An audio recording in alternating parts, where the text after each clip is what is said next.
নমস্কাৰ, মই মানস কেওট। বৰ্তমান আমাৰ সমাজত সংঘটিত এটি ঘটনাৰ ওপৰত ভিত্তি কৰি মই আপোনাক ক'বলৈ এটি কবিতা আগবঢ়াইছোঁ। আশা কৰোঁ দুনাই যাতে এনেকুৱা ঘটনা সংঘটিত নহয়। ভাল লাগিলে আগুৱাই নিব। ধন্যবাদ। কবিতাৰ শিৰোনাম আৰ্তনাদ। মা, মোক লেতেৰা আৱৰ্জনাযুক্ত ডাষ্টবিনলৈ কিয় দলিয়াই দিলা তোমাৰ শান্তিৰ কোলাৰ পৰা? মোৰ কি দোষ আছিল মা, যে আজি মই তোমাৰ দুগ্ধৰ পৰিৱৰ্তে গ্ৰহণ কৰিছোঁ মানুহৰ পিক থুক সেকাৰ। অ' দেউতা, ইয়াত মোৰ বৰ কষ্ট হৈছে। মোক আহি ইয়াৰ পৰা উঠাই লৈ যোৱা।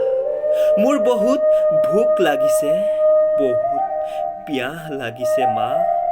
ক্ৰমান্বয়ে উশাহটো ছুটি হৈ গৈছে। তোমালোকে আহি মোক এবাৰ চোৱা না। মানুহবোৰে যিমান পাৰে মোৰ গাত লেতেৰা বস্তু দলিয়াই দিছে। পোক পৰুৱাই সিহঁতৰ খাদ্য বুলি মোকেই খাবলৈ ধৰিছে। অ' দেউতা, অ' মা, মোৰ মনটোৱে বৰকৈ আৰ্তনাদ কৰিছে। পৃথিৱীখনৰ ৰংবোৰ চাব বিচাৰিছে।